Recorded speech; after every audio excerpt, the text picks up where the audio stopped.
Bienvenue à toi qui m'écoutes sur les podcasts de Je suis sensible. J'espère que le contenu va te plaire et je te souhaite une bonne écoute.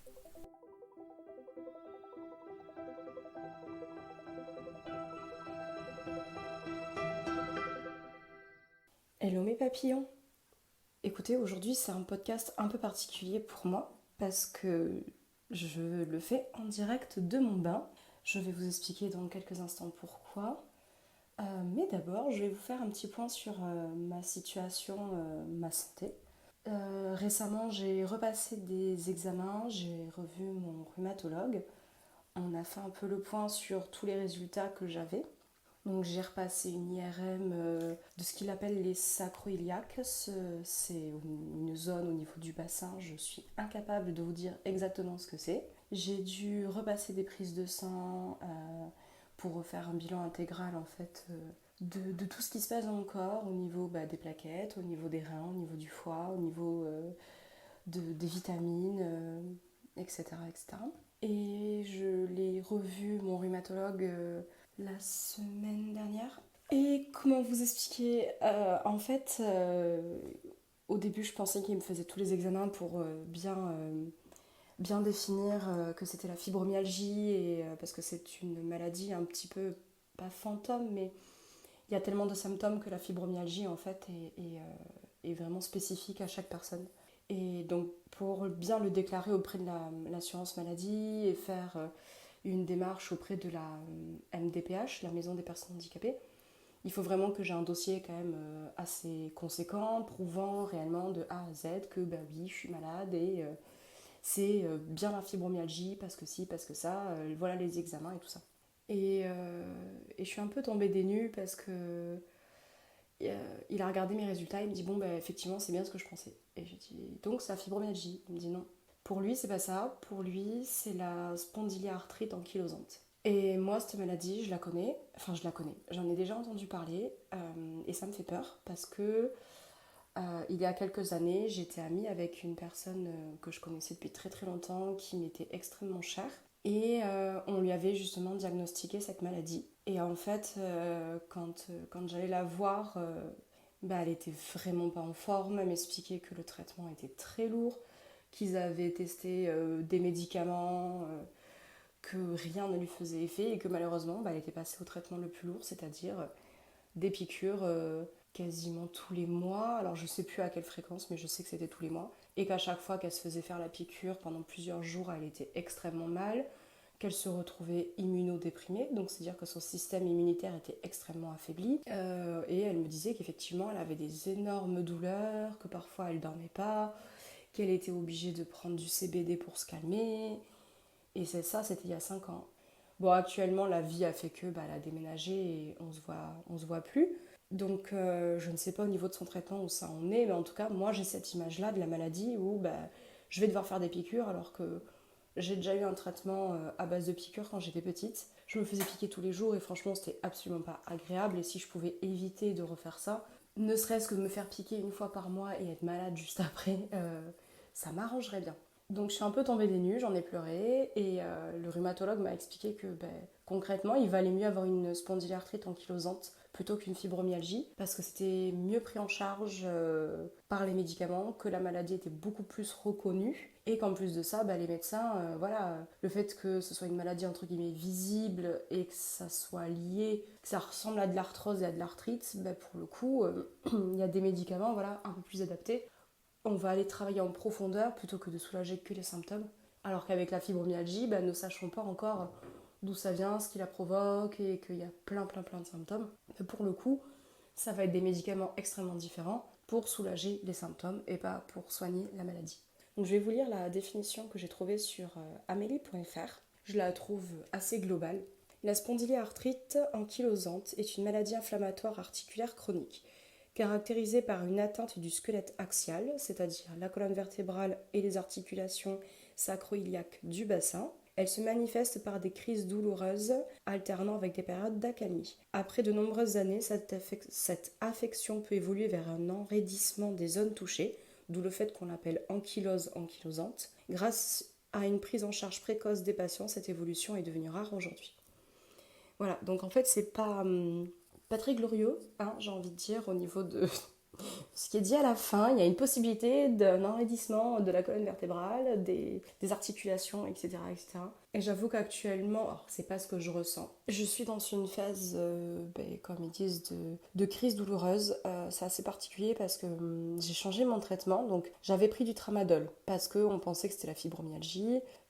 Ça a fait effet, 3 semaines maximum. Donc j'ai arrêté. En plus de ça, le tramadol, heureusement que je ne l'ai pas continué parce qu'il peut y avoir un effet d'accoutumance parce que c'est quand même un dérivé de morphine. Donc forcément, il y a de l'accoutumance. Ensuite de ça, j'ai été passée sous la maline, donc médicament à base d'opium.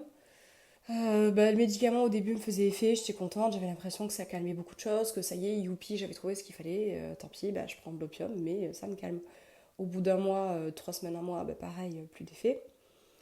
Et donc le médecin, c'est ce qu'il m'a dit, en fait, c'est ça qui lui a mis la puce à l'oreille, c'est que les traitements ne faisaient pas effet. Et donc il m'a dit, on va tester le tout pour le tout, je te mets sous Brexin. Donc le Brexin, c'est un gros anti-inflammatoire.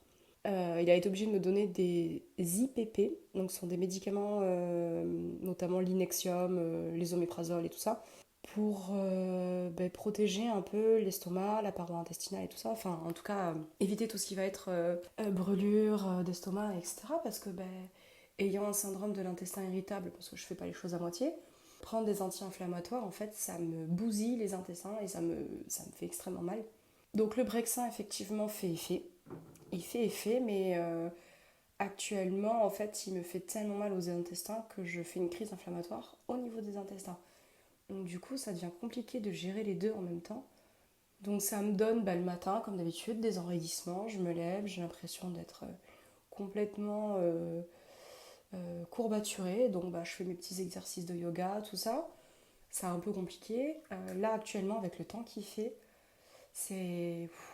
Il y a des jours, ça va, le temps il est plutôt calme, la température est un petit peu chaude, donc du coup, le corps ça va. Et là, je viens de traverser une période où il y avait énormément de vent.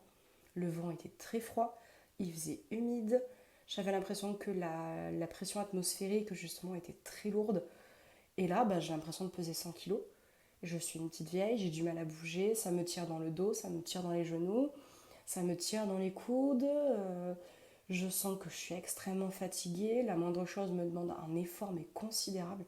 Donc j'ai repris le travail avec ça. Donc ce qui est cool, c'est que, comme je vous l'ai expliqué, j'en parle à mes collègues et en début de semaine, j'ai dit à mes collègues, écoutez, là ça va pas du tout. On avait un espèce de temps orageux très bizarre. Enfin, donc je leur ai dit, ça va pas, il faut, voilà, je suis au minimum de mes capacités, donc là, il va falloir me soutenir au maximum. Il y a des choses que je ne vais pas pouvoir faire aujourd'hui. Je ne suis pas patiente.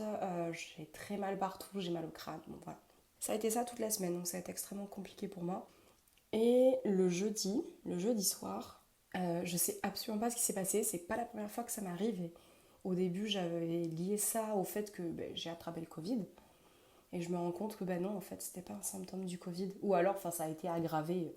Là, pour le coup, j'ai pas du tout compris ce qui s'est passé. Je me suis sentie extrêmement mal.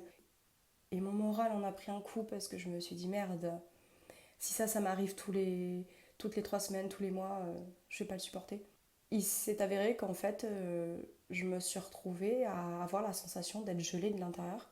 Donc j'avais très très froid. Donc je me suis couverte, j'ai mis des chaussettes de ski, j'ai mis un pantalon de survêt qui est doublé polaire, j'ai mis un t-shirt manche longue par-dessus une veste. J'ai bu donc une grosse soupe pour me réchauffer et en fait ça allait pas du tout. J'avais l'impression que la seule position qui me faisait du bien c'était en position recroquevillée, sauf qu'au bout d'un moment je pouvais pas la tenir parce que ça me tirait dans les articulations. Donc au bout d'un moment j'ai dit écoute, je me suis dit va te coucher en fait, tant pis, il est 21h, t'es fatiguée, t'en peux plus, tu vas lire dans le lit. Donc je me suis mise dans le lit, j'ai allumé le chauffage dans la chambre, je l'ai mis à 21 degrés. Ça faisait déjà un moment qu'il était en train de tourner en fait avant que vraiment que je me mette dans le lit parce que j'attendais que le lit se réchauffe parce qu'il était vraiment froid. Je me suis mise dans le lit, j'étais obligée de m'enrouler dans un plaid, me mettre sous la couette et mettre un édredon par-dessus, complètement habillée. Il a fallu que je dorme comme ça toute la nuit parce que j'étais gelée et que j'ai eu beaucoup de mal à me réchauffer et en étant gelée, du coup j'étais crispée. J'étais complètement raide de partout, j'avais mal, je tremblais, je claquais des dents, enfin c'était insupportable. Il a fallu aussi, parce que je dors... j'appelle ça le PLS avachi. Je dors en PLS, mais quasiment sur le ventre. Sauf que cette position d'avoir une jambe tendue et une jambe à l'équerre, le fait d'avoir mal au dos, je pouvais pas, je la supportais pas. Sauf que le problème, c'est que je ne peux pas dormir sur le dos. Ça me fait mal et je n'y arrive pas. C'est pas une position qui est agréable pour moi. Dormir sur le côté, au bout d'un moment, j'ai le bras qui me fait mal. Et naturellement, je reprends ma position plus ou moins sur le ventre. Donc là, j'ai fait un petit peu la technique des femmes enceintes. Alors, j'ai pas de traversin. Mais par contre, j'ai un oreiller à côté de moi qui ne me sert pas. Donc pour le coup, je me suis positionné l'oreiller, enfin j'ai positionné l'oreiller entre mes jambes, ce qui m'a permis de pouvoir poser le genou, celui qui est à l'équerre et qui est au-dessus, de pouvoir poser le genou sur l'oreiller et ça me faisait une position qui me soulageait quand même pas mal le dos.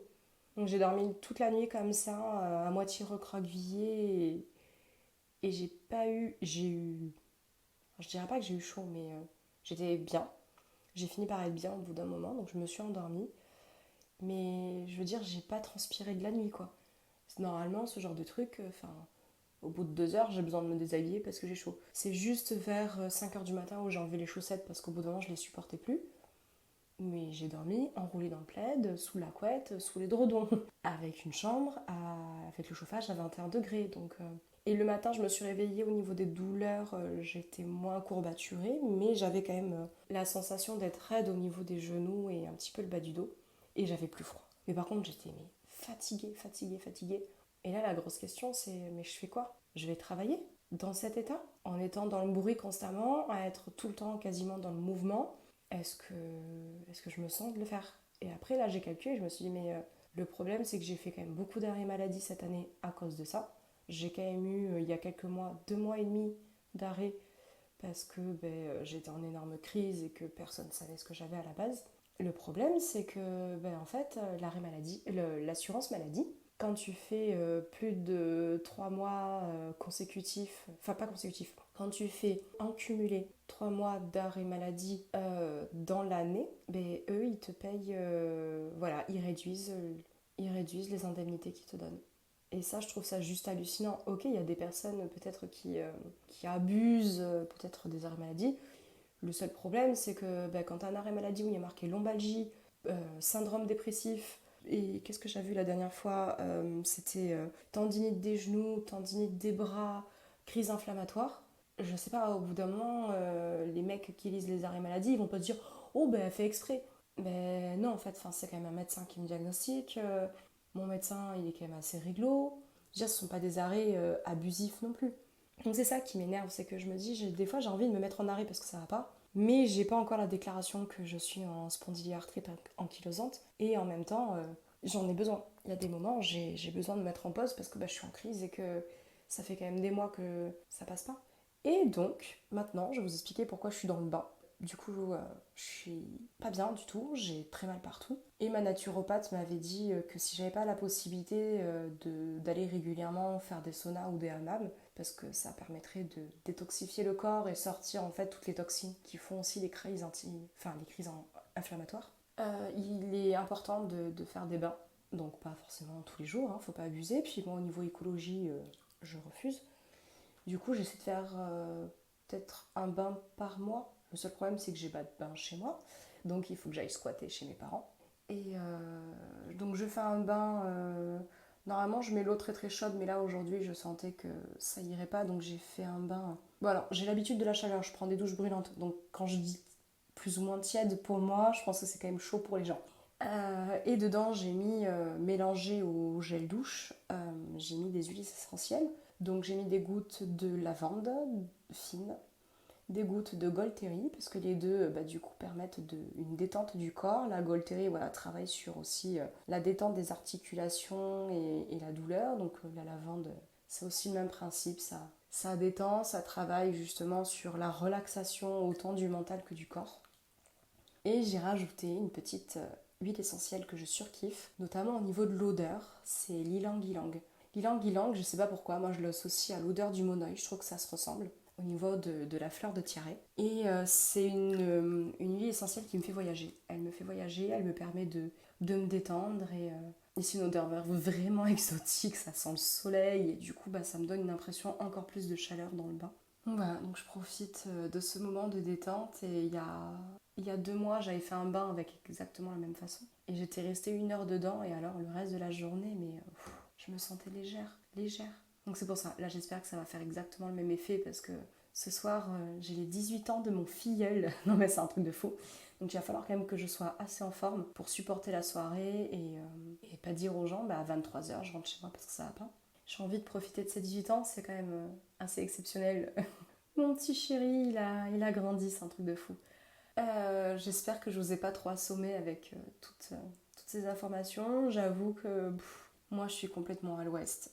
J'ai du mal à accepter et je me dis ouais ok c'est ça, j'en ai parlé autour de moi, j'en ai parlé à ma direction, mais quand les gens me disent mais concrètement c'est quoi J'en sais rien. J'en sais rien, j'ai essayé de regarder vite fait sur internet mais ça me fait tellement peur le côté oh possibilité d'enraidissement des zones douloureuses. J'ai pas envie en fait.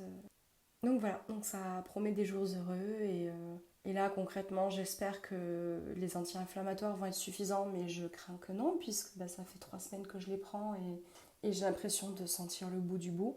Donc on verra si je passe à plus fort ou pas et je vais éviter de penser au futur parce que ça me stresse. Je vais vous laisser là et je vais profiter de mon bain. Je vous souhaite une bonne journée. Au revoir.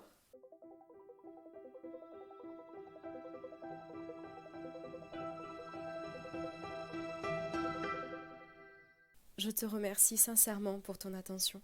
Tiens, dis-moi en commentaire, est-ce que ce podcast t'a plu ou ne t'a pas plu? Abonne-toi aussi à ma chaîne et n'hésite pas à la partager autour de toi.